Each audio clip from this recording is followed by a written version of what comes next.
New CEO cut my salary by 20% after 12 years of loyalty. I stayed calm, resigned, and joined their biggest competitor. 9 weeks later, their network collapsed. Carriers walked nationwide. $8.4 million in operational losses. I'm Maya, 34. I spent 12 years at Vanguard News Network as senior broadcast engineer. One wrong cable means we go dark during a presidential debate. In 2013, a lightning strike took out our transmission tower during Hurricane Patricia. The operations director was screaming. I rerouted our broadcast through backup towers in 90 minutes. 7 million people got evacuation information. The director took full credit. I didn't care. Over 12 years, I became the person who knew everything about VNN's infrastructure. I built systems that kept us on air 72 straight hours during the 2020 election, while competitors failed. By year 8, I was director of technical operations overseeing 43 affiliate stations. When our CEO retired in January 2024, the board brought in Damian Cross, TechBro Energy, expensive suit. Next to him sat Priya, CFO, from a streaming startup that burned $200 million. Damian slid a folder across the table. 20% salary reduction, effective immediately. Your compensation exceeds market averages. Market average for what? Local engineers managing single facilities, not national networks with 43 affiliates where one failure means FCC investigations. His eyes hardened. The board approved this, not a negotiation. And if I don't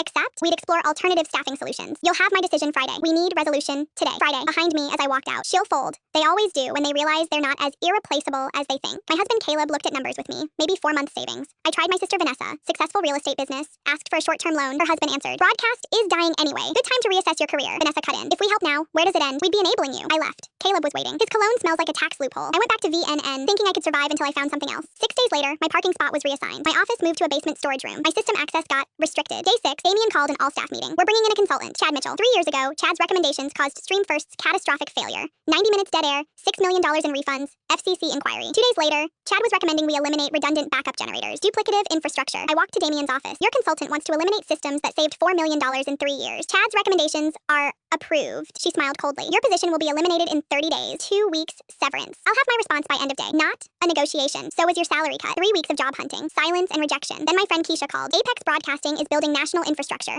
Apply fast. Apex, VNN's biggest competitor. Phone interview, video interview, in person. They offered VP of Technical Operations. Salary 35% higher than my pre-cut pay. I walked into VNN with my resignation letter. What's this? My resignation. I've accepted VP of Technical Operations at Apex Broadcasting. Color drained from Damian's face. We can discuss revised compensation. I don't want it. My 2 weeks. Chad eliminated backup power. Day 3, Atlanta went dark 3 hours. $80,000 in make goods. Day 8, satellite failed during tornado coverage. 45 minutes of dead air during an emergency. The FCC started asking questions. Keisha, on my last day, how long before it falls apart? 8 weeks. It took 9. Priya called. Board wondered if you'd return as a consultant. Very competitive rates. Silence. You cut my salary 20% because I was overpriced. What changed? The situation has become complicated. You mean the $8.4 million in losses? 6 affiliates leaving? The FCC investigation? She didn't answer. I'm going to pass. VNN's quarterly earnings. $8.4 million in operational losses. 6 affiliates walked. 6 months later, Apex exceeded industry standards. We onboarded 4 affiliates who cited our reliability. Keisha left VNN 2 months after me. Started at Apex 3 weeks later. 7 months in, text from Vanessa. Hey Maya, things are tough with the business. Wondering if you might help with a short-term loan? I deleted it.